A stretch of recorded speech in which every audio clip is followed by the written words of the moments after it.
retired Air Force veteran, and I was in the military for 20 years. What was your job? When you're in the Air Force for 20 years, you start with a job, I guess, and then you move to many others. I think most of my career, I was an avionics electrician. They would take stuff out of the plane, and I would go fix it and put it back in the plane. Okay, so basically I can relate to that one because I was 35 Echo radio ComSec repair. Anything we used to talk, we got to fix. So yeah, you and I pretty much did the same thing. Just yours flew and mine went through the ground. I don't know, some of those helicopters.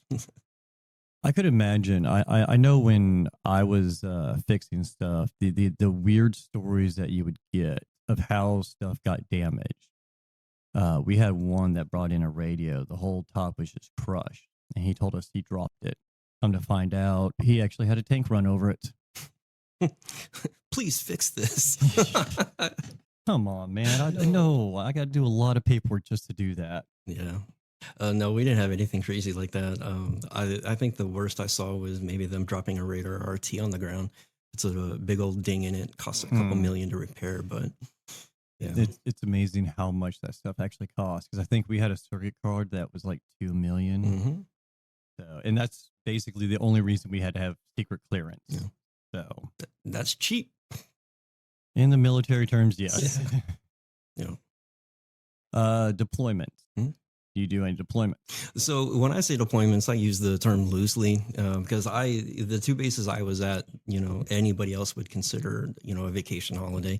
I spent time at Al Udeid Air Force Base, over in Qatar, and everybody looks at that like, okay, that's not really a deployment. Yeah. So, but I was there for a good 6 months setting up a avionics test station on their flight line over there.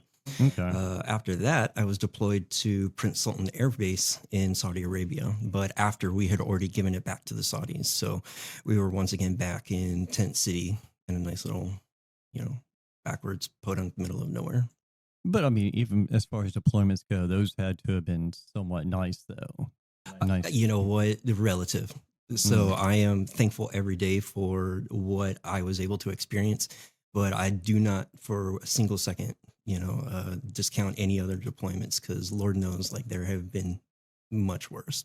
Well, I mean, it's like I've told people before. You hear someone say that they had the job as a cook in the military, and they almost automatically discredit that, and you're just like, no, cooks actually had a lot to do. Yeah, they were up before we were. And most likely went to bed after us, and all the stuff that they had to do, and all the people complaining about the food. Yeah. So. I'm glad you bring that up because you're 100% correct with that. When we were at PSAB, and before they had moved into a hardened DFAC, they had the tents. They had, they were up making the food. When I had to be at work at 6, the food was already out there ready to go. Mm-hmm. When I was a military training instructor, I would tell my flights all the time, what do you think is the most important job in the Air Force? And, they'll tell me pilot, this or that. I was like, wrong. It's the cooks. It's the nurses. It's the people that take care of you at the lowest level are the most important people in the Air Force. Your armor, your supply, you never upset supply. Yeah. 100%. and you piss off your armor, you're never going to turn your weapon in. It will never be clean to standards, even the governmental original standards of a clean weapon. Yeah. But you mentioned supply too. Like another job I had as a master sergeant, I was a flight line expediter. No, I'm sorry, not a flight line expediter. I was a maintenance supervisor. I ran all the maintenance in the squadron, but I had to reach out to other squadrons to, coordinate work. Of course, I had to reach out to my supply partners and talk with them. And I learned very quickly, don't ever piss them off. Yeah, and for at least for the Army, if it was anything like S1, S2, S3, you don't piss them off either. No. They can ruin your career quickly, literally with a pen stroke. I don't want to find out. So, what got you into the Air Force? What was your driving force to join? I was working as a kind of all-encompassing line cook, dishwasher, cashier at a cafe that was in a Saks Fifth Avenue distribution in Aberdeen. And I had gone to my boss. I'm like, hey, can I get a raise? And she's like, well, you got a degree. I'm like, no, I can't get a degree because I can't get a raise. I can't get a raise, so I can't go up at work. I can't go up at work because I don't have a degree. And I think that it's that vicious cycle that a lot of people join the military, and that's exactly why I joined, because there was one day I was like, okay, I can't get out of this vicious cycle. I want out. I want to go to a completely different place. I want a completely different job. Um, and really, the only thing that made sense to me at the moment was the military. And once I decided to join the military, I had always known that I wanted to join the Air Force or the Navy. And when it came to the Navy, the only thing I wanted to do was drive the freaking sub. Like, I didn't want to do anything else. I don't want to be on the ships or anything. I wanted to be the dude that was sitting behind that awesome rig and just being like, down, put your shoe, honestly, when I started looking into that, it became very unrealistic for me to do that job in the Navy. So Air Force it was. And I went to my dad. I'm like, Dad, I'm going to join the Air Force. What do you think I should do? And he said, son, well, no, at the time he had a job that was called electronic warfare. He's like, I'm electronic warfare. And I asked him to, what does that mean in Army lingo? And he's like, at the time, electronic warfare for the Army was sitting behind a computer guarding the networks against, foreign intrusion and things like that. And I was like, that sounds freaking sweet. So I went to my Air Force recruiter, and he was like, hey, what do you want to do? I'm like, I want to be electronic warfare. And he was like, okay, got it. 2 Alpha. Fixing planes. I'm like, no. I want to do electronic warfare. He's like, yeah, that's what this is. 2 Alpha 0, X something. I'm like, okay, cool. Guaranteed job. Electronic warfare. Come to find out, electronic warfare in the Air Force is aircraft maintenance, fixing pods and sensor pods and all of the amazing things that countermeasures, that go on the outside of the aircraft. And not what I expected, but pleasantly surprised. Not what you hoped for, but once you got into it, you're like, oh, I could kind of get behind this. Absolutely. So what was that kind of job like, though? What all did it entail? How long was your training? After graduating basic military training, we went over to Keesler Air Force Base for about a couple months. And this was pre-Katrina. So it was built up. It was right next to Biloxi, I think it was, or right down the road. And so tech school there, about 2 months, was pretty freaking sweet. After that, we had done electronic principles there. And once that was done, we got sent over to Shepherd Air Force Base, where we finished up the rest of the maintenance school. And that was the thing that they had actually called sets in the Air Force, where you do blocks of training to learn how to repair certain aircraft, how to repair them, and I do mean the basics. So that was about another 9 months or so, because we ended up leaving Shepherd, I want to say in January of 2004. Yep. That's about how long mine was. It was about a 9-month long advanced training. And I've heard that when you come out of those types of trainings, that it's almost like having a 2-year degree. Yeah. Which scares the hell out of me, because I'm going, you just crammed 2 years of electronics work into my little brain and learning schematics, blueprints, and all this stuff. And 18, 19 years old, I had no idea what the hell I was doing. Well, it's funny you mentioned that, because in the Air Force, when an airman is going for their CCF, that does act like an associate's degree. So especially for me coming out of the aircraft maintenance, when I finally finished, I had to knock out maybe a speech and a couple math classes to finish that up. The Air Force paid for it, but I had a CCF degree, an associate's degree, and I was able to take that completed associates and transfer it over to Embry-Riddle, literally go straight into a bachelor's degree of aeronautics. So it was, you mentioned the 2 year worth of knowledge, and it was 2 years worth of knowledge crapped into like almost 1 year. I mean, it'd be nice if a lot more jobs actually did that from the military, especially transitioning to the civilian world. Because I know when I transitioned, my job didn't really transfer much. So it was like, get out, start over, try to figure out what I want to do in this world. Yeah.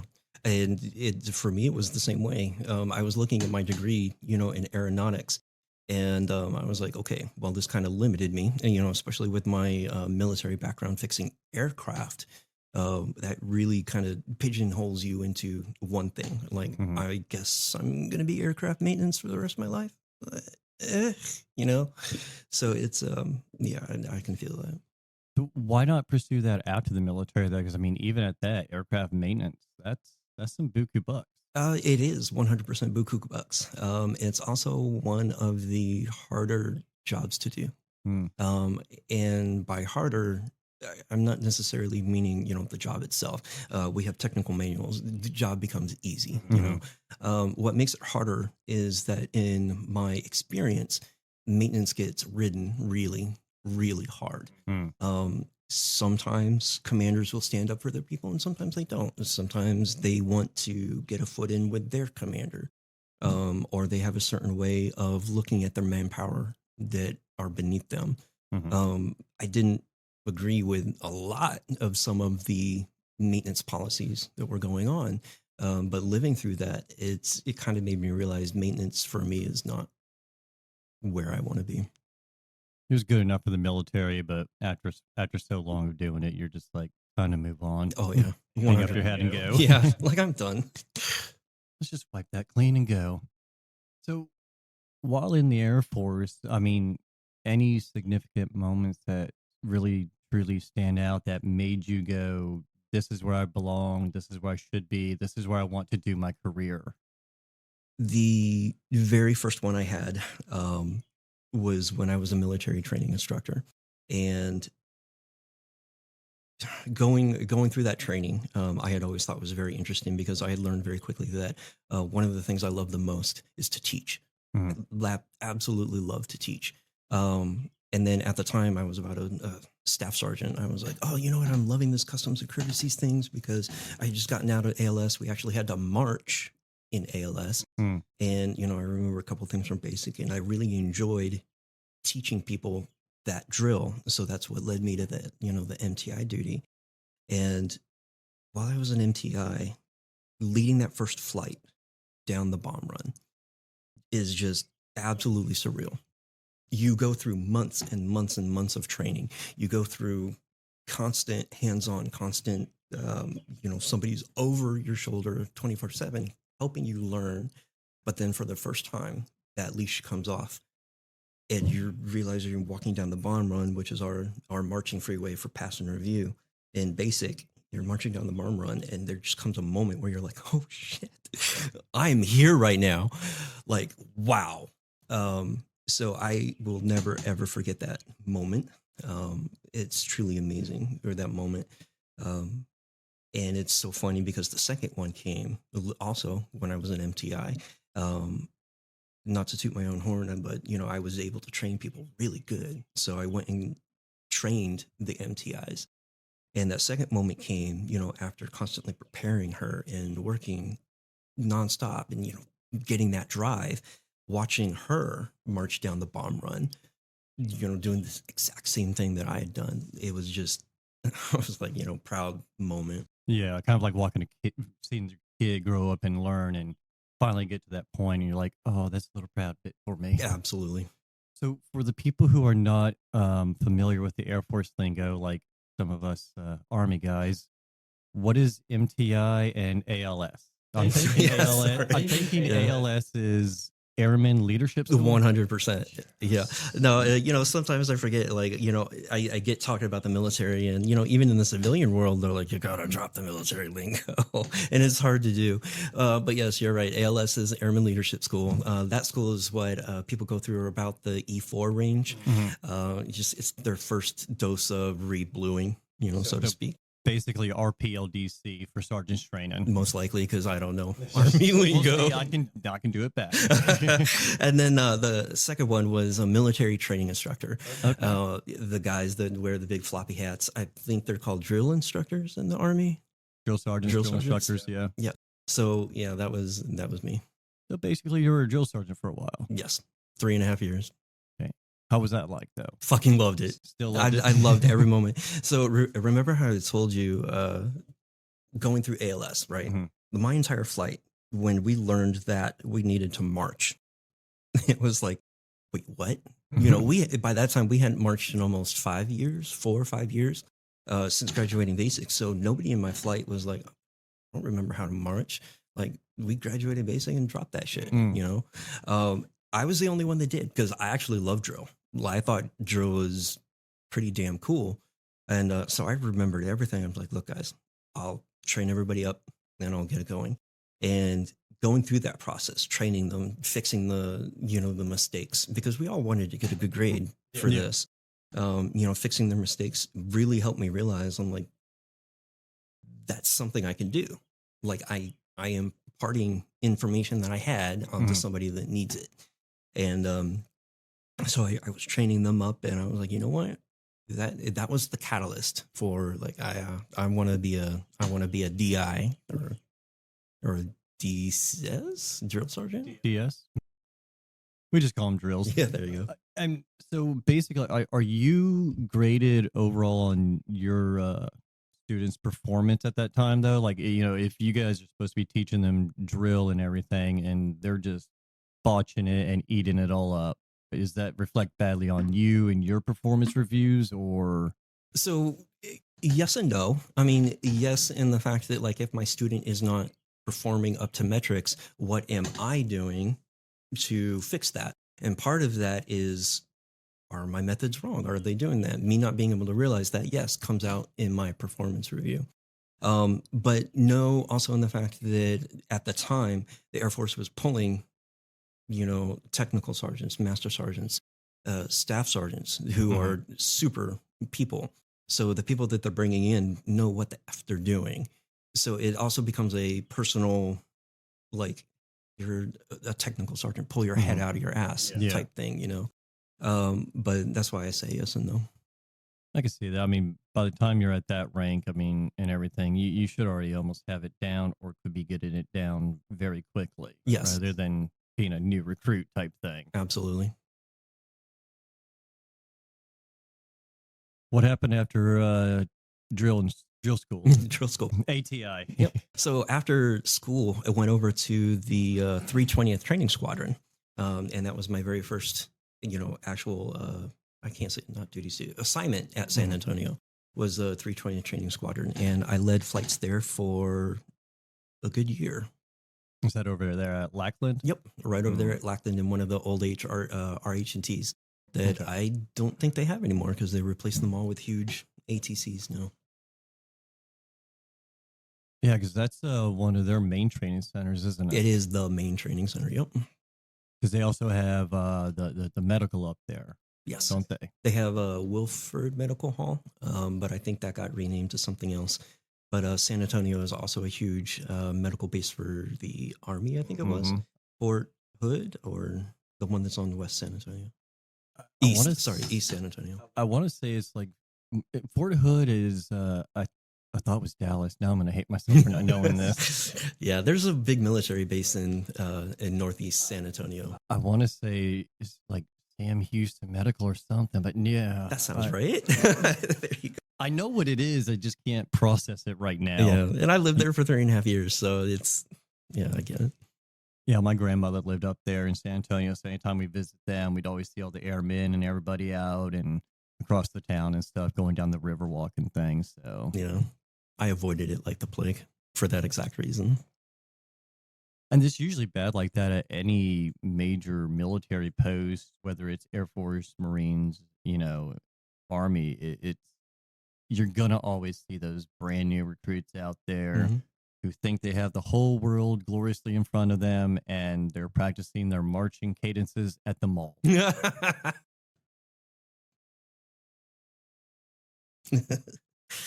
Oh man, it happens.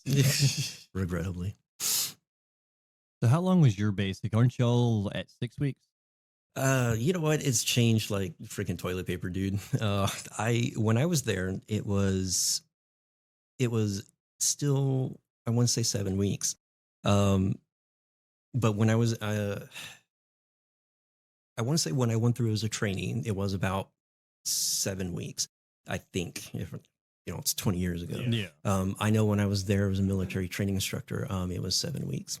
We had done a 7-week schedule. When did you get out? I got out in 2023. Okay, not that long ago. Wow. Yeah. 3 whole years. Woo.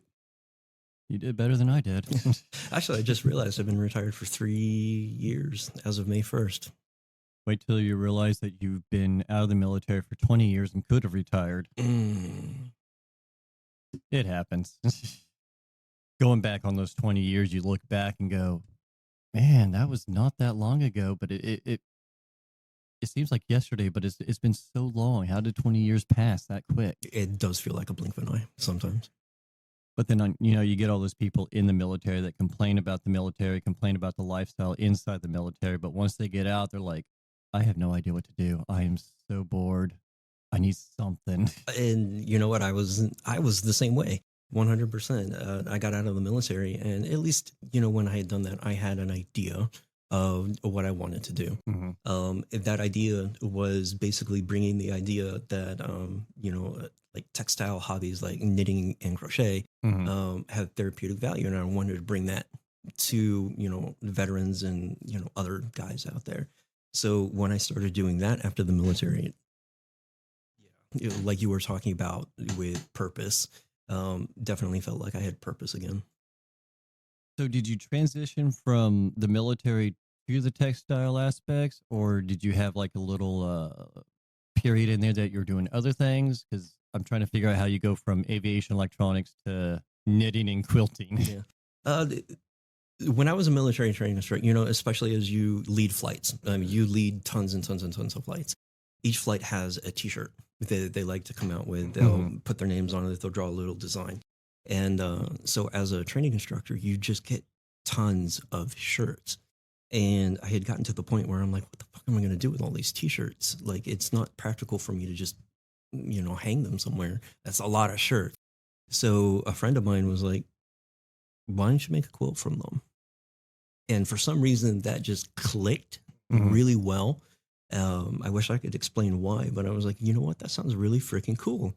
But at the same time, I knew immediately if I was going to do that, I needed to do it myself. Those shirts are one of a kind, completely unique. There's only, let's say, maybe 30 out there in the world, from the trainees, most of which are probably destroyed by now or gone. The shirt is priceless, so if I mail those out, I already know for a fact if I mail them out to a company that makes T-shirt quilts, I'm going to get back a basic square that looks boring as fuck. And I mean, if you look at the shirts, they're anything but. So I definitely knew that I needed to do them justice, and I didn't trust mailing them off to somebody to do that. So it very quickly became a question of, well, I can't just jump into it. Like, you can't just go from knowing nothing to all of a sudden making a big freaking sweet T-shirt quilt that looks fucking awesome, So I was like, oh, okay, well, I guess I need to learn to sew. And that, I was like, for some reason I took to that really quick. A very simple thing to do. And then from there it was like, okay, well, I'm going to make a practice quilt. And I made my son a little baby blanket. It looks fucking atrocious, but I made him a little baby blanket. And then from there, it was like, okay, I'm going to maybe increase another technical part of this. I'm going to work. I'm going to learn a couple things so that when I get to my T-shirt quilt, I can make it look sweet. And so I made about 2 or 3 quilts coming out of that. And the first time you make your very first quilt and you get it back from, the person who's doing the long arming for you, you have this insane sense of pride. You're like, holy shit, I did that. I made that. That's fucking cool. Like, really cool. And then on top of that, like, especially if you give them away as gifts to something like that, like seeing their face is like knowing that you made something for them. It's that reciprocity that you get from gift giving, all of that led to how I got into quilting. Because with that last quilt, I looked at my T-shirts and I'm like, okay, I'm gonna hit this now. And I took my time, because I wanted to do it right, and sent it off, got it long armed, came back, and the moment I saw it, my mind just went blank. It went completely blank because it was so fucking cool. And it was exactly what I had seen in my head. And I knew that I had done the materials justice. And I wish I could describe that feeling. That was like really cool. And that is what really got me hooked into quilting. And then after doing quilting for a little while, you start to notice certain things. You start to learn certain things. Your brain just kind of goes on autopilot. Even in quilting, my brain would just, when you have 100, 250 pieces to do, your brain just goes into autopilot and just kind of melts, And that's what I discovered with quilting. And that's why I kept on doing it, because I realized just the feeling of your brain melting is freaking sweet.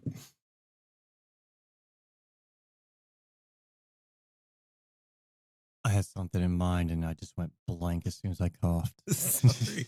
No, you were mentioning stuff and I was thinking, and I'm like, I got to cough, but I got to wait till he's done talking before I cough. And I did it and it's like everything just cleared out.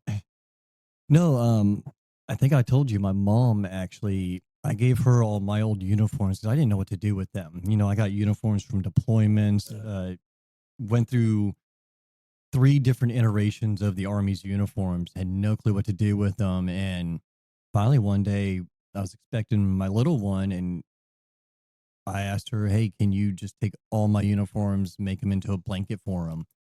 And it fit his bed perfectly. It was his crib blanket for the longest time. And it, like you said, it is an amazing feeling going, I know what these uniforms been through.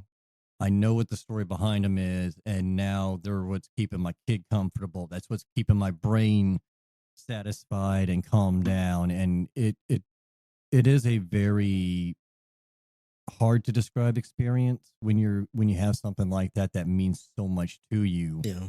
Being there. So, and I think that'll be subjective for everybody too. It's a lot. There are certain people that respond better to that emotional connection, more than others. But I always tell people, quilting may not be for everybody. Yeah. And it certainly isn't for everybody. I know people who hate to sew. So it may not be for you, but there's just a whole demographic of people out there that won't try it. They won't even think twice about it. Just because of a stigma that constantly surrounds those hobbies, like quilting. Being in San Antonio, as I'm discovering at the very basics, and then even up in Abilene, after we went from San Antonio to Dias, the amount of the stigma, not the amount of the stigma, but the stigma that is out there was very prevalent up to, maybe 10 years ago. And it was that stigma that just kind of got me thinking about why is there a stigma around it? And it took an amazing lady by the name of Brenda Keith from a quilt shop in the Oaks up in Abilene, just up in Abilene, super red, everything is just very, out there. And she basically said what? Hi, welcome in, welcomed in a male quilter to that space. And, she was just absolutely open. And it was just really amazing to be able to feel that. And I think that stigma holds a lot of people back. And I know for the longest time, women and females had the issue with, getting into stuff like mechanics or any other male looked at profession. And it's almost kind of ironic that you got a male, and by no small means like a small or whatnot male, like not a feeble one, just an actual person trying to get into this female centric hobby. And then of course we get the guys that are like, oh, you can't do that, that's so not guy like. And one of the hilarious ones I've seen was a video by Five Finger Death Punch, and they start out with that big bald headed a biker looking dude just sitting there quilting away, and he looks so satisfied. Yeah, it will absolutely melt your brain. There, when I first started my business and I was trying to figure out what I needed to do for yarn, I picked up crochet. I had been trying to do that for a while, and very quickly found out, as I'm getting into crochet, a lot of the science that is behind it. And it's proven like repetitive actions with your hands. So I'm not, just basically speaking of knitting and crochet, but being able to repetitively move with your hands and you can just sink into that feeling, whether you're woodworking, whittling, or anything you can do with your hands has been shown to help reduce anxiety, help reduce depression. When you put a crochet hook in your hand, all of a sudden, not only are you fighting, anxiety, depression, PTSD, now you're making something. And you and I were talking about stories earlier, and my company is, set out to tell those stories. So, like, we want to take that dude's scarf that he's knitting or rage knitting because, he's dealing with some things. And we want to be able to show people, like, you can do this and you can have something to remember it by, like to help you process that if need be. And that's what we're out here to do. Basically take all that rage, that negative energy, and focus into something more or less positive. And because there's so many people that don't know what to do when they get upset. They don't know what to do when they're having either a PTSD issue or an anxiety issue. And then you hear all the normal stigma or even just what other people say that they've experienced. And it's just not everything works for one person. Yeah. And, I suffer from a pretty severe case of anxiety. And when I found the quilting part, that's how I helped realize that when you get to a point where you are on autopilot, your brain just kind of shuts off and it only concentrates on that. I noticed that those thoughts were no longer there. The craziness of the world just wasn't there anymore. And that's something why, I continued to quilt, why I continued to knock out things over and over again. Now that I have crochet and now that I have knitting, because I'm still expanding through my foundation, I'm still noticing the same thing. I could sit down, I could go somewhere, maybe not even be, having an episode or anything like that, just be able to sit there and crochet and just let my mind just slip away for a good, 30 minutes, maybe because I'm running early or something. But being able to just do that is really amazing. And I don't think a lot of people truly understand that when you're going through like these kind of episodes and stuff, your brain just won't shut up. No, it won't. Being able to get the satisfaction of your brain just going on autopilot and calming down and literally just shutting up for even 15, 30 minutes, it's blissful. It is 100%. I would say that's where I get most of my good thinking done, but it doesn't happen that way. Sometimes I'll get some good ideas like in the middle of doing something, like, because my brain does shut off, but I've also realized that I can use it as a focusing tool. If I am working on a specific pattern that requires the bare minimum of brain power, but there is some brain power, it allows me to use it as a focusing tool to kind of work through other things. What I mean by that is I constantly have to come up with new ideas for social media, like we were talking later. So it's not unknown for me to sit down and be working on a project and be like, okay, well, I could do this, or I could do that, or okay, slip, flip, knit, do this. So how about that idea? Okay, slip, slip, knit, So it's amazing what we've even heard from teachers from Hamilton Elementary School, and Tomball High School, how students will use crochet in the class to help them focus on the topic. We've heard that firsthand from Kate Wells over at Hamilton Elementary. So not only is the science there, it's proven, like I've seen it with my eyes. So it's basically kind of like the original fidget spinner, but more old school. And you know what? A lot more productive. Yeah, that's what I'm saying. A lot more productive. At least with a fidget spinner, you go, ding, but at least, you get a crochet. Like, man, sooner or later you'll get a hat. That's cool. You'll end up with something. You might get a blanket for your foot or a full-fledged blanket. Yeah. Whatever works. So how do you plan to market this to more guys and bring more guys in? Yes. Interestingly enough, that's something that we are figuring out every day. Right now, it's me and a friend of mine that are running the organization. And we definitely want to reach out to more guys, but reaching out to, the Houston veterans, or reaching out to you, being able to sit down and talk about this on your Mhm. podcast, being able to create spaces for guys to come in.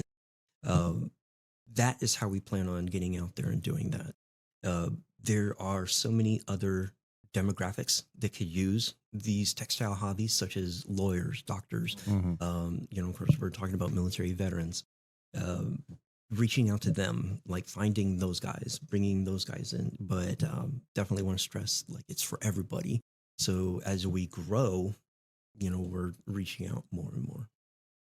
I think it's going to be kind of a bit of a battle for you to break that stigma ceiling and everything, and in order to do it. But I mean, I think it's a very possible and a very worthwhile endeavor that you're going to have to fight for. Yeah. It's, I mean, I went into this knowing full well that there are minds that I'm not going to change. And that's okay, because this isn't for you. It's it fact of life. But what we realize too is that there are just tons of people out there that are willing to pick it up and really just needed a small push. I think a lot of that is, I mean, how many have actually really sat there and considered it going, I'm going through an anxiety attack. Let me pull out my crochet needles and stuff. And, it's not something you first directly think about when you talk about PTSD and anxiety. No. But it's interesting you mentioned that, because there are tons of fiber groups out there, across the states that work directly with the VA Mhm. to do that. Textile therapy is a very real thing, and it's something that is being used to great effect. Like there are tons of images out there from the VA that show participants in those programs, like guys out there doing these things in therapy groups. Mhm. That's one of the things that sooner or later, I want my nonprofit to do, work directly with the VA to be able to get those textile things maybe down to Michael E. Blakely, or maybe up to Conroe, or, any number of VA to, VA outpatients. Honestly, I think between Houston and the Conroe VA, I think we still got a couple like what in Humble and Tomball. I mean, you got quite a few to choose from and pick at. You know, but It's just you know, it's just getting those people to actually listen and give you that opportunity as well. absolutely. And all we can really do is ask people to listen. You gave me the opportunity to tell my story and what it is we're trying to do. So as long as we're just asking people to listen, that's really pretty much all I can say. So, what's your future goals for your nonprofit? Where do you see as in, and I hate to use the term "make it" and that you made it, but other than the social media, being able to hire a social media person, Yeah. like Number one. where do you want this organization to go? And that's an extremely easy question. I want it to be the premier organization for men in the fiber arts. I have no idea what year goal that is, but that's something that we're working for. Right now, it's going to be Houston. In a couple of years, I see us working with veterans, with school districts, to bring about the mental health benefits of textiles in the school, with the students with ADHD members, or kiddos that have autism. All of these things can be amazing for students like that. So definitely in a couple of years, I see us working with, hopefully with the VA by then, working with whole school districts on a curriculum to help students succeed. And, I mean, really from there, the sky's the limit. I think it would be amazing to see that in schools, because it almost seems that nowadays with the push of technology, that once you have a special needs child that is having a problem, they usually just try to shove a tablet, a TV show, or something in front of them just to get them calmed down for 5 seconds, rather than focusing that energy, like we've been talking about, that focusing that energy and that rage onto something that's actually productive. Yeah. And it's something that we've seen firsthand with MTCF. And it's it's something that we want to expand on in the future. Not entirely certain what that looks like just yet for us, because we certainly don't have the manpower to be able to move in that direction yet. But it's something that we had always considered along our lines of our education, being able to go out there and help people, the wellness part of it, build the community. And that's going to take a lot of help from all the fiber groups, and of course, men trying to get past the stigma and everything, because that seems to be one of the bigger drawbacks that you're going to be facing. And it's certainly not going to change overnight. No. It's definitely, we absolutely realize it won't change overnight. But the key thing to breaking a stigma is just repeated exposure, like repeated exposure. And that's something that, our social media does. We try and find the voices out there, the male voices out there, and amplify them. But I mean, it's also just not the male voices either. There are women that are doing great things for men in the fiber arts too. So we want to, expose that and bring that up. Ultimately, what we want to do is break the stigma, and however we can do that, that's what we want to amplify. Now, are you going to have plans to have like an auxiliary group for female veterans and stuff too? Because we're all one. Yep, all one. So when it comes to the men's Textile Collective, there was a very specific reason why I called it the Men's Textile Collective Foundation. It's because of this stigmatized space. One of the easiest ways to break that is to let guys know that they are welcome here, that there is something that is catering to them here. And that's why we called it the Men's Textile Collective. And that was more along the lines, a way to signal to anybody that you are welcome here. So one of the things that we always bring up with any veteran is that everybody is welcome. Everybody is here to help break the stigma, and everybody can join us at a group. So female, male, family members, you don't care. We don't care. We just want everybody there to sit down and enjoy, knitting or crochet or whatever it is. So how does one of your groups look? Like, let's say you get a bunch of veterans together. Let's say you got 5 veterans. Was your little group session look like? Considering that, the kind of people that are going to be listening to this podcast, when you go out on a fishing trip with your buddies, what happens? You calm down, you relax, and you just talk. And you shoot the shit. When you go out hunting with your friends, you're sitting in a blind, but sooner or later you start having those little conversations. You start having the, saying, whatever, you open up to your friends. The same thing happens at one of our textile gatherings. Sometimes we don't talk shit. I mean, there have been whole times where we'll sit there for 20 minutes and just concentrate on whatever it is we're doing. Other times we're pretty vocal, and, we'll talk about things that, guys will talk about. And there's absolutely a difference between, the conversations from normal knitting circles that may be predominantly female and like a social circle or with some guys. Completely different conversations. And it's definitely eye-opening. Yeah, I could imagine a bunch of veterans just sitting around knitting and crocheting and then talking about, well, this one time in Iraq. We had a veteran come to one and he started telling us his stories, and it was absolutely amazing. I think it would be hilarious, but also, like you said, an amazing eye-opening experience. Because, I mean, it's just something you don't conceive that would be put together, knitting and war stories. Yeah. One of the things that I realized real quick, I didn't think that guys were into quilting, at the time. When I really started looking at social media, and social media was becoming bigger, I very quickly realized that, there are guys out there. There are tons of guys out there that do this, but we were also separated because nobody knew about us. We didn't have the YouTube channels. We didn't have the Instagram followers. We didn't have the fiber influencers that would, amplify any of our voices.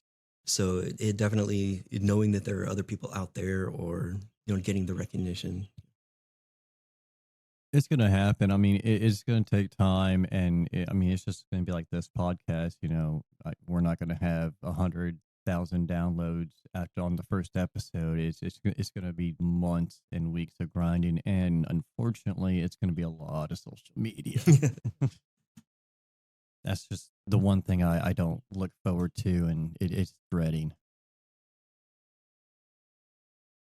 No input from me there because I'm definitely, I dread social media. So basically, once you got out is when you decided to start this organization. Actually, I figured I wanted to start this organization well before I got out, because I realized, I was a quilter for many years, and realizing that there is the stigma, and everything else. With that comes the lack of representation in the commercial field. Fisker scissors are nice. Everybody likes a nice orange handle, whatever. The women get all these cool looking little glittery, crap. Where's my skulls? Like, I want my metal tools. I want those, the big tools. Those, the things that are catered to me. And when I realized that the market doesn't cater to that because they don't think guys do this, that is what kind of led me to think like, okay, I want to do something about that. Like, I really do. I didn't know what I was called. I didn't know it was going to be eventually the Men's Textile Collective Foundation, but I knew I wanted to break that stigma somehow.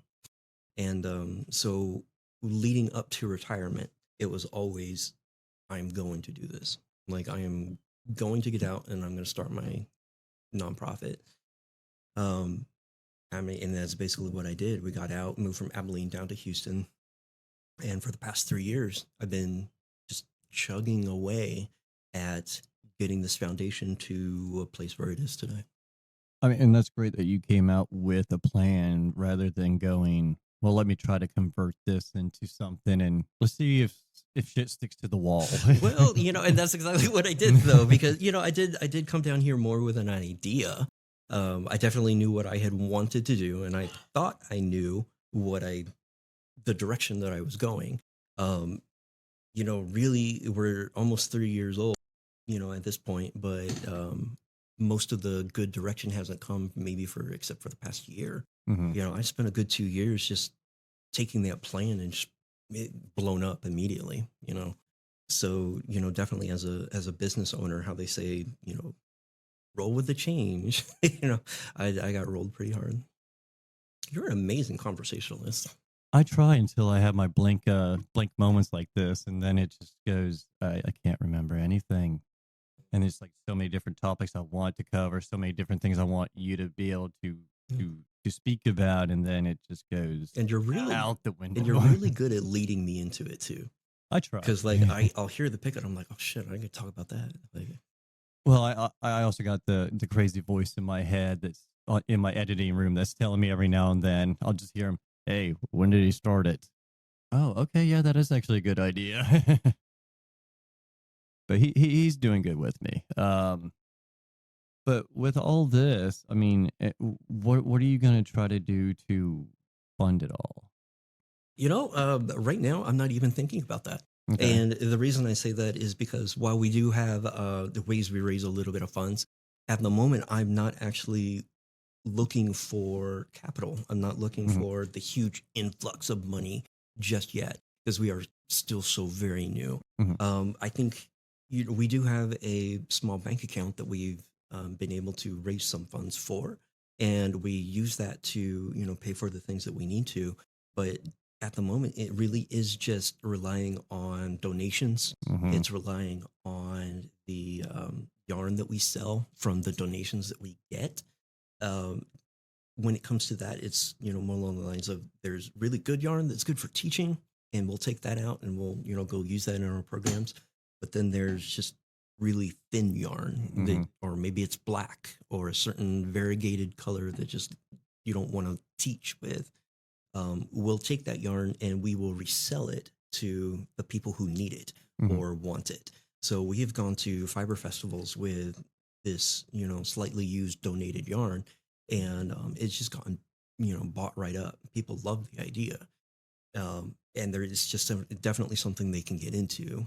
But we'll take that money, and so far, that money has been able to really finance everything we need between the Mhm. donations that we get, the yarn, maybe a couple other donations here and there. But uh, right now, we're not specifically looking for grants. Mhm. And you asked, when is that point? Uh, I'm a firm believer that I'll know it when I get there. Yeah. I mean, I imagine that donations are going to be one of the biggest parts of your organization, and considering I don't think I've ever really not seen yarn or scraps of fabric and stuff posted all over either Facebook, Oh yeah. Craigslist, and stuff. I mean, it's plenty out there. Yeah, absolutely. And that's definitely one of the places we go to as well. We search on Facebook and, the other different ad sites and it was like, hey, you would consider donating, or anything like that. Sometimes we get lucky, sometimes we don't. You miss 100% the shots you don't take. Though, Exactly. so I mean, if they're gonna donate it, I mean, at least donate it to a good cause, or it's better than just either throwing it away or just scrapping it. And it does go to a good cause. Um, just to give you an idea, some of the yarn donations we get is half, like letterbox yarn that we call craft yarn, things like that. Yeah, we were talking about donations and what you do with the stuff. Oh, so yeah, with the donations, typically half of the donation will be what we call craft yarn, but still usable for Mhm. everything, and the other half is the type of yarn that you would get from a specific fiber color mill or something. Super nice yarn. Mhm. What we'll do is we'll look at that and we'll separate it out and basically put anything that's good for teaching, like people that you wanted to learn on. We'll put that in a one pile, and we'll sell the rest. When you talk about all of that yarn going to a good place, whether it goes to our educational programs where we're teaching high schoolers how to knit or crochet, or when we go down to Montrose Grace Place to work with homeless youth, um, anywhere we go out and teach, your yarn is being used for that. Um, when you donate yarn to us, your yarn is going to be used in an educational program, and at some point sooner or later we're going to use it to teach someone, which I think is very powerful in itself. On the flip side of that, even if you're giving us something very nice that you're just like, oh, I don't want it anymore, and I don't need it, we can take that and we resell it to somebody who does want it, specifically maybe that color, or to do whatever, and we're still raising those funds to be able to support those programs. So when you donate yarn to us, like, you are participating directly in our educational programs. Almost every single cent goes to those programs. Now, is it just yarn, or you do like scraps of fabric, or is there any? Is it open to all type of knitting, crochet, and type materials, or is it limited? And we take everything. We take everything from yarn donations to fabric donations.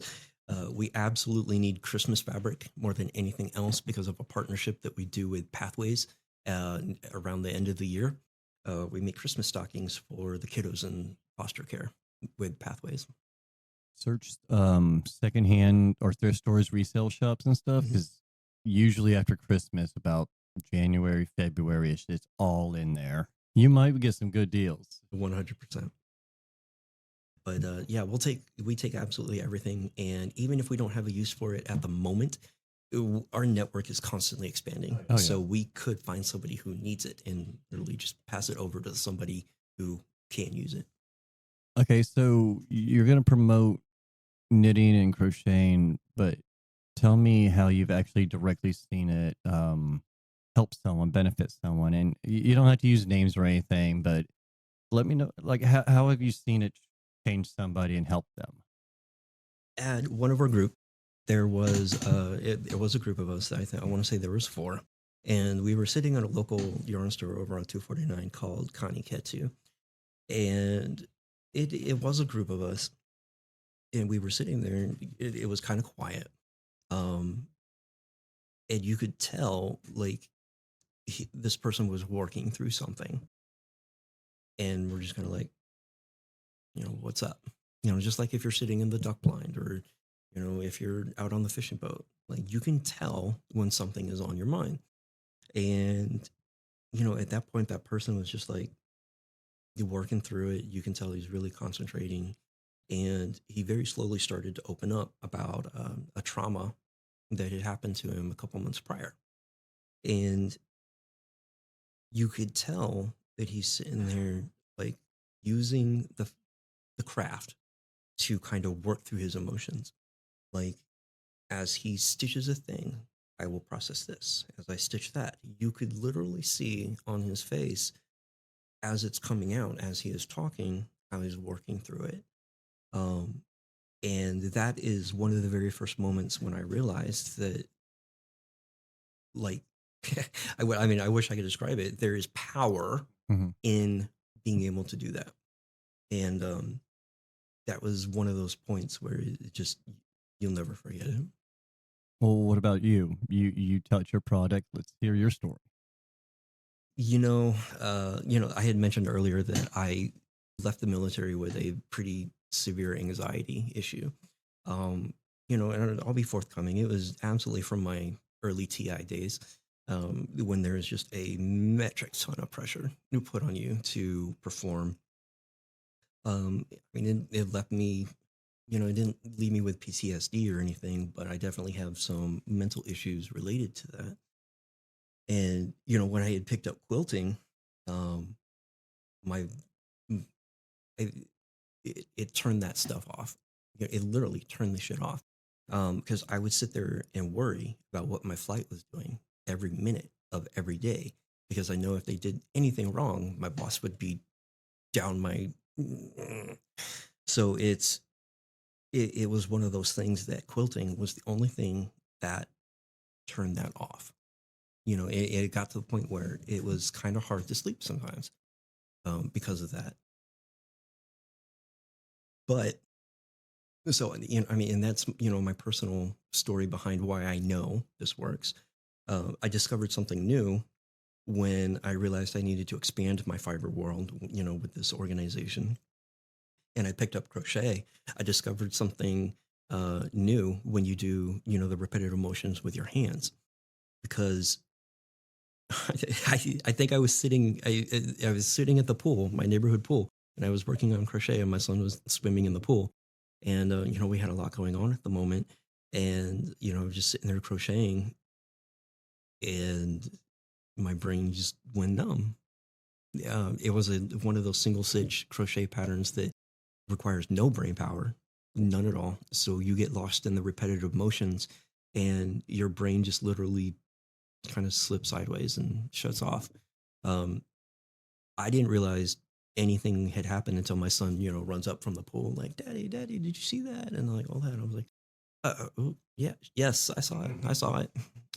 So I know firsthand the amazing benefits that this stuff can provide. And I think, even with you having your own story of how it helps you with anxiety and stuff, I mean, just even being able to speak that should be able to help a lot of other people go, well, you know what? I can actually try that. I might try it.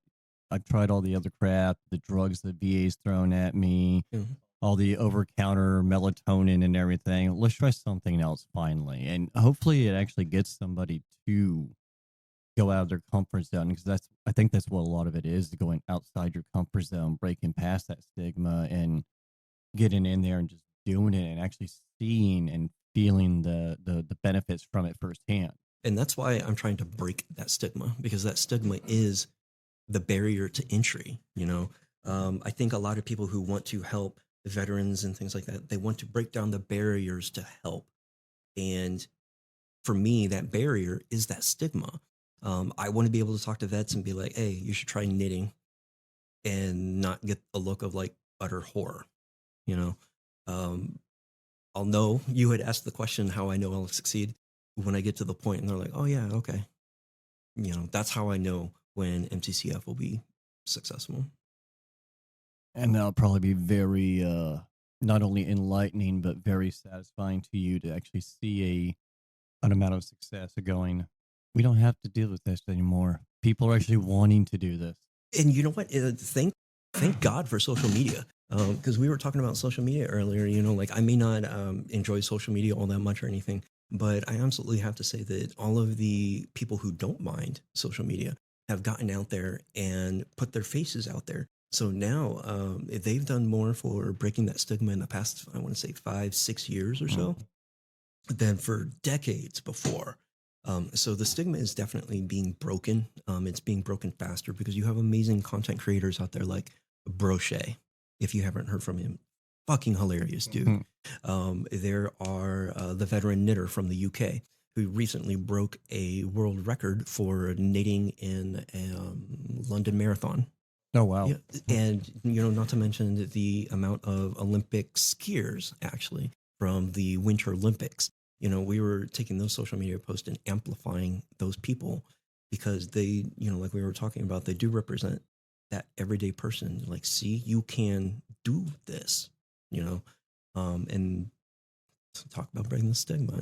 It's happening. We just want it to happen a little faster. Yeah. I mean, and you are right. Social media does help a lot with it, especially with like YouTube and Facebook and stuff. And could you imagine doing this kind of shit on MySpace or pre MySpace? I mean, it would never get shared. There was no content to it. Or have an 8-second vine of you going, I'm a dude. You're showing your age there. Yeah. Well, I remember the days of ICQ and AOL Instant Messenger. So, the death knell trying to connect to the internet. Oh, I still have horror memories of that. You got mail. But then you got people with that as the ringtone for when they get text or email, and you're like, did they come back?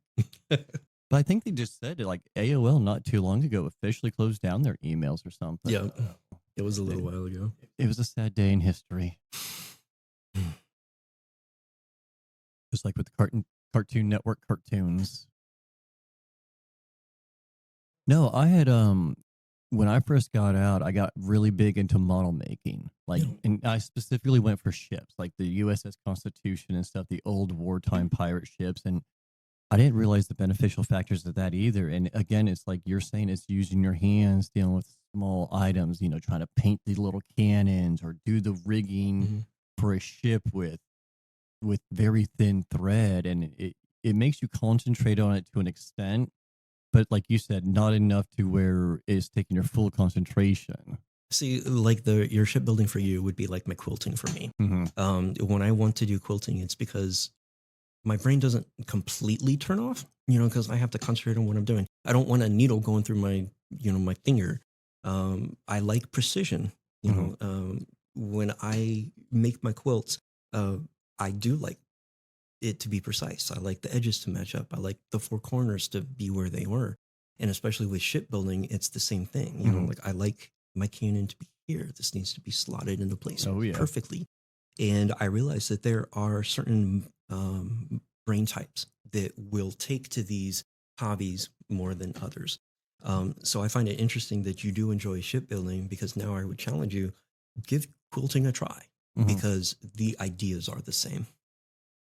I think our youngest daughter, she's tried to get into it too. And now it's going to be like one of those, we'll sit down and start working on it together and just get lost, probably watch a movie or something. And that is exactly how a lot of guys get started in it.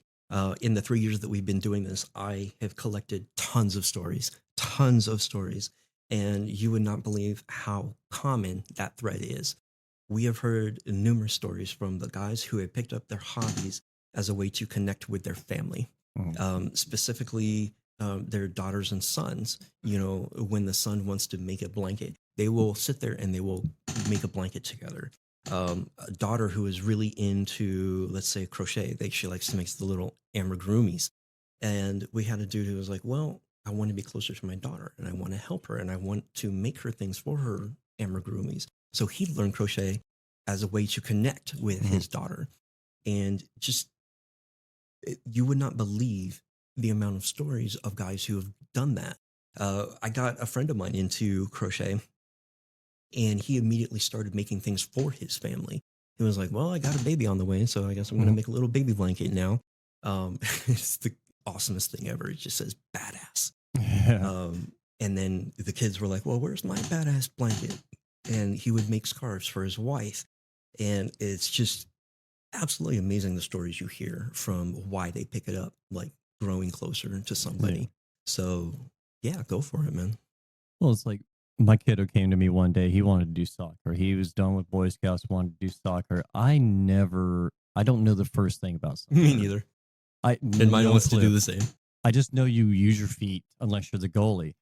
But yet now I'm sitting here as his coach for his soccer league and going, how the hell did I get here? Yeah. That's when you know you're old. Yeah. You're going, I was just going to sign you up for the league, send you on your way, but now I'm sitting here coaching you. Yep. So maybe to bring us back on topic, there was, we had mentioned, building the, family being closer together. Mhm. Pathways is one of our very close sponsors, very close partnerships with us. And we absolutely love Pathways Youth and Family Services, Texas-wide nonprofit dedicated around adoptive foster youth. And one of the things that we're trying to put together is a somewhat of a program, like a textile program that their families can take advantage of as a way to grow closer together. So we're approaching Pathways with, hey, the idea, let us use your space completely for free. We'll teach a family how to quilt. We'll teach a family how to amigurumi, and they can work together, to create something as a form of, family bonding, especially with families that are foster families that, may still be trying to build that trust between one and the another. And that still helps you branch out in multiple different ways. And it's still, it's not even just about the veterans or men at that time. It's just people. There are so many benefits to the textile arts. And we're not just talking about, the mental health. Like you had said, being able to watch somebody pick up that hobby and grow closer with their family, that is really cool. There was a gentleman that I had talked to who picked up the textile art because his wife died, and she would make shawls for the church, and he kind of picked that up and took it over. So there are tons of reasons why somebody would want to pick this up. No one reason may fit another, until you just give it a try and see if it's something that you want to do. And I think, and it goes back to what we were saying, is it's just getting to the point of picking up to try and admitting to yourself that let's try it. Let's see what it does. Let's see how it can benefit me. Like I said before, like I'll be, forthcoming. It's not for everybody. It's, do your research on maybe the hobby and try and pick one. But, sometimes just sitting there and knitting a knit stitch isn't for you. And, we totally understand that, but at least you gave it a try. Now, how other ways are you going to branch out? Is it like, besides the knitting and quilting, is there like another way that you can expand, or have you thought about trying to expand in those aspects? So in those aspects, I do kind of see the MTCF kind of taking on more of a foundation role, meaning we would love to be able to generate enough money to do the research to show, to put the science behind that. We want to use that science to bring actual mental health programs to places like the VA and the medical hospitals, maybe some of the psychiatric hospitals around here. We would love to be able to go to Camp Hope and be like, hey, we have this amazing program that we can work with. So we see ourselves, investing in places that not necessarily like break the stigma on the front, but build the foundation for everything under.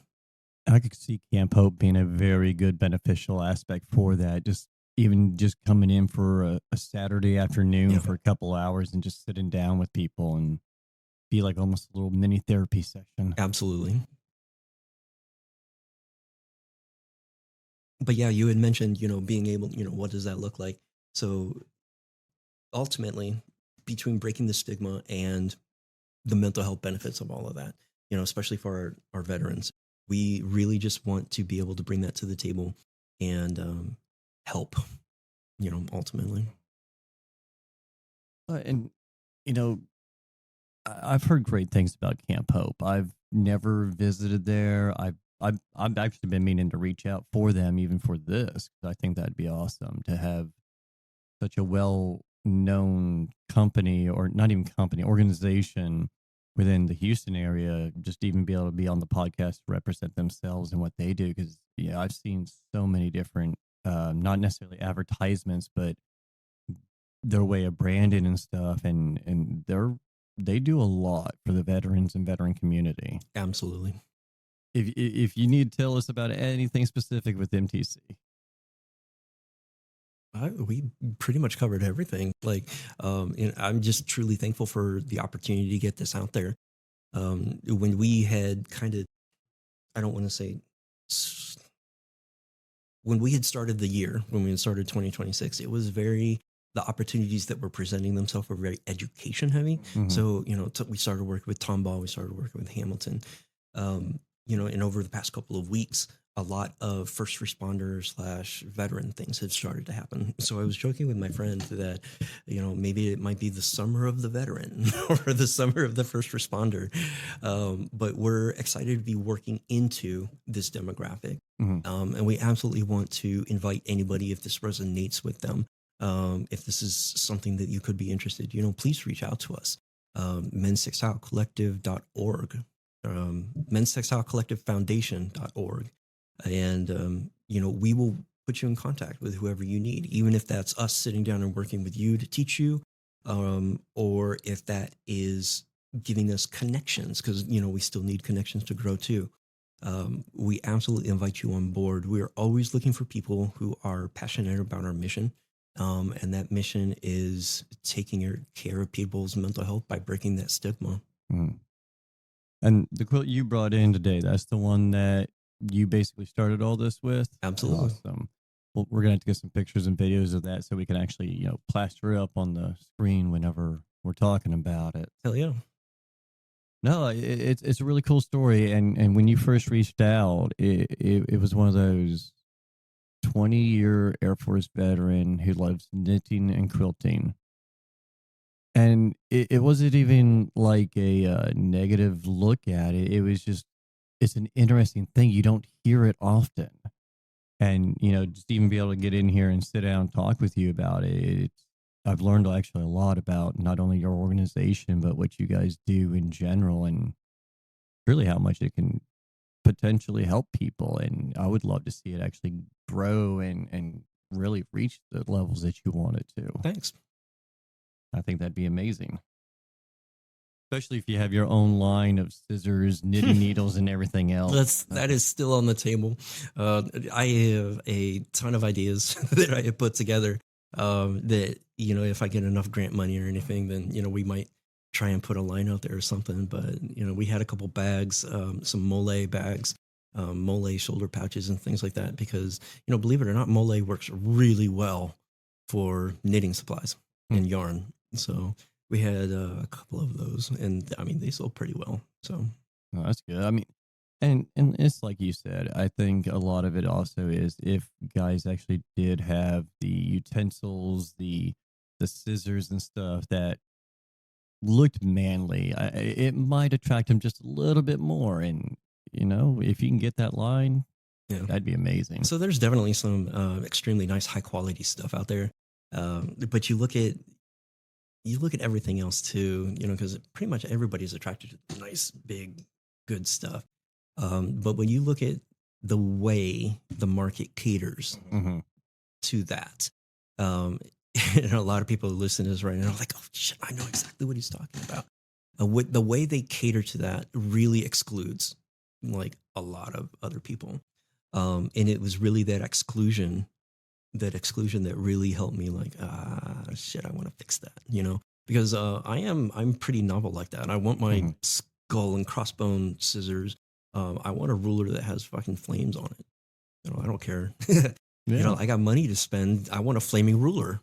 So it's, I want to be able to help that demographic. Because, like I said, if I break the stigma, more men are going to go out there and buy things, right? When more men go out there and buy things, they're going to realize that there's nothing on the market for them. And, we like to gripe and complain. So sooner or later, a market study is going to be done and be like, oh shit, men are now, I don't know, like 40% of our buying power. What do we have on the market for them? Nothing. So, and that right there is what we're trying to change. Because the moment we can show the value, and when I was talking about the science behind it, we want to be able to go to those marketing companies, those other companies like Fiskars, the big companies, that cater to sewing products and things like that. We want to take that data. It's like, look, you have a buying power here that you are ignoring. Because I already know for a fact there are a fuck ton of us that are in this demographic, and you're not catering to us. So, put some fucking flames on the scissors, and you might actually see, some people buy them. And I think that's a lot with other professions too, because I know at one point gardening, it was only specific tools and stuff. Even tattoo artists, I believe, they decided to branch out and make it more not necessarily gender neutral, but it can fit either male, female, and stuff like that. And I don't even go so far as even to the mechanic world. Yeah. Is just a couple of things out there. I think I've seen quite a few pink tape measures. Yeah. And you know what? They can do the opposite way. So, Yeah. Like I said, that's what we want to be able to do. Like, take the data to them and be like, if you throw something on the market, there's a very good chance that people will be interested. Mhm. But on the flip side of that, I want to bring people in so that they do go out there and buy them. So, And I think a lot of it's going to be that they're going to wait on somebody else to come up with these ideas, implement these ideas, and get that brand out, because Fiskars, Singer, and stuff like that, they're going to be, we don't want to spend millions of dollars to run ad campaigns and to make new molds so we can make the scissors and stuff. So we want to see it work before we invest. yeah. And the funny thing is, thinking about it, I don't think it would really be all that much. We're not asking for something different. Mhm. All we're asking for is a paint job on some scissors. All we're asking for is some light etching on a ruler or something. We're not asking them to reinvent the wheel. Put a wrap on it. Exactly. Put a wrap on it and, sell it out there. Because I promise you, it's not just men. Like, I have talked to so many women that have been like, oh, yeah, if they put some skulls on some scissors, I'd buy that shit. Like, yeah, I know. Put the what is it? The candy skulls, the Mexican ones, Yeah. for the Day of the Dead and things. Sugar skulls, that's what it is. Absolutely. That was close. Candy sugar. Yeah. But no, I mean, put those on there, and I guarantee you those will get bought up. It Yeah. doesn't have to be your normal pink or orange handled pair of scissors. 100%. So you're still going to do the same thing with it. Still going to make the same thing. Yeah. And now you know what I'm fighting against. Dude, and sadly, it's going to be a long fight. But when you do break through that fight, it'll be an amazing experience for you. Yeah, I sure hope so. So, Definitely a lot more choices out there, and I'm looking forward to it. I can't wait to go to the store and see a sewing machine with just wrapped in skulls and flames and stuff. And you know what? It exists, but you have to buy the sewing machine, and then you have to take it somewhere where they'll paint it on there for you. It's definitely not something a company is doing yet, but there are some companies that I think are starting to learn the lesson, because some of their you mentioned sewing machines. Some of their sewing machines are coming out less curvy, and everything, and more boxy, more industrial, more subdued colors instead of the loud pinks or pastel yellows. They're now coming in like a graphite color or a dark maroon or things like that. So I think there is maybe a testing that I think some companies are doing at the moment to see how well they sell. Because this is definitely a thing that's only I've noticed in the past maybe 3 years. So they could take, it could be taking their time, be like, okay, will this sell? And I hope it has, because I want more stuff like that. It'll take time. That's the sad part. But like I said, it'll take time. But when it does happen, it'll be nice. Yeah. So you'll be able to have your scissors with skulls and your ruler with flames. Graphite, wood, things like that. Yeah. Yes, the manly things. The manly things. All right. So, last chance. Anything else that you can think of that you want to cover? Anything that needs to be said? Anything that you're pissed off about? I'm pissed off at everything. I'm one of those angry old men. Get off my door!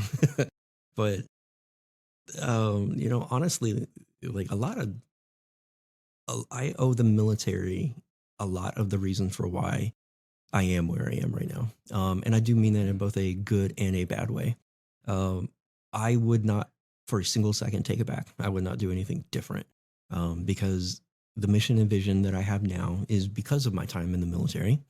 And I 100% understand the gravity of, one's experiences. And it's looking at my experiences and what brought me to this moment. It happened in the blink of an eye, like we were talking about earlier. But here I am, and it's pretty fucking awesome. And like you, I think that's where this podcast originated from, was my time in the military, but it's taken me so much longer to get here. But I wouldn't change that for a day. Coming here, being able to sit down, talk with you, talk with others, and hear y'all's story and help yours mission. I probably would have never done this if I joined the military. Granted, I never thought about it before I joined the military, but it's one of those, sad or happy coincidences that come into play. And yeah, the time in the military wasn't the best. It wasn't the worst. But seeing what is created and what is built and what has driven you to do, it kind of says something about it. The friendships, the things that happen in, as somebody would say, the foxhole. I was stationed at Prince Sultan Air Base, Saudi Arabia, one of the bases that was recently attacked. I want to say about a month ago. We were never attacked while we were there, but we had many drills. So, I went to those bunkers, when we were testing, and, the things you talk about in the bunker and, things like that. While we were all joking like, oh, is the exercise over? I can imagine what some of the conversations were when they were hiding in those bunkers. So I can 100%, understand the connections that are created, being in the military and looking back on them. I don't know. Those conversations in the bunkers when we had mortars coming in, there wasn't really much said. If there was, it was usually like the dark humor jokes or something, because it came to the point where we could tell how far a mortar was going to be from us just by the small sound it made. Yeah. And, it's amazing because when we first got out there, you could tell who was new and who's been out there for a year, because you hear that first mortar, all the new guys hit the ground. Mm-hmm. And then you see the seasoned guys just still walking around like, what the hell are you doing? We got work to do. That's nowhere near us. You got another 50 yards. Mm-hmm. So, no, but in the bunkers, it was usually a lot of dark humor. Absolutely. But it was still camaraderie. It was still nice knowing that, hey, I'm not in this concrete bunker and might die. Yeah. At least not die alone. I go, you go with me. Alrighty then. Well, I guess we can wrap this one up. Sounds good. It was awesome to have you on, especially technically as the first guest in the studio. Thanks. It was a wonderful conversation. You have some amazing energy. So I blame the caffeine. Oh, no, so many Red Bulls and coffee for me. Oh, the Rippets. Yep. Oh, the look. You just, yeah. Shit, I forgot about this. You see, I drink Red Bull when I was deployed. I didn't have Rippets, but that's all I've seen over social media since the new stuff. Wow. You hear that? He had no Rippets. I'm gonna go to my mailbox one day. There's gonna be like a whole box of them. Enjoy. my control room guy's gonna bring some room over. Awesome. All right. Well, again, I appreciate your time. It was awesome meeting you. It was awesome sitting down talking to you for now an hour and a half. Wow. Told you it'd go by. I can talk. All right, boss. Awesome. Thank you for having me on.